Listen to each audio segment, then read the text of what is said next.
to change background color on Instagram stories in 2021. Now that's I'm going to show you guys in this quick video. So let's get started right away. Now the very first thing you have to do, you have to go to your Instagram app, and then you have to go to your own profile.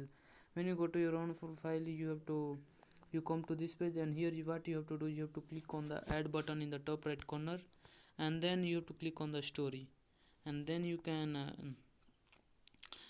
take a picture like I take this picture, and then let's see, you take this picture, and then what you have to do is you have to firstly if you want to change the background of the color, you have to click on this, and then when you click on this, you can choose any of the background color. Let's see, I choose this color, and then you have to long hold on the screen, long hold any of the place on the screen, and here you can see the background color is changed.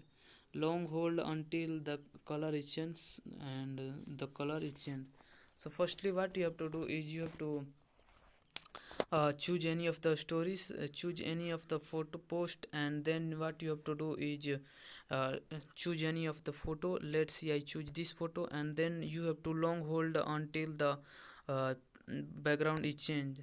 So you have to long hold, and then you have to leave it, and then here you can see the background color is changed. So you have to long hold for seconds, 5 to 7 seconds, so that, and now, and then your background color on Instagram story change. So that's basically it. If you found this video helpful, I appreciate if you subscribe to my channel, like on this video, and comment below that it works. Have a good day.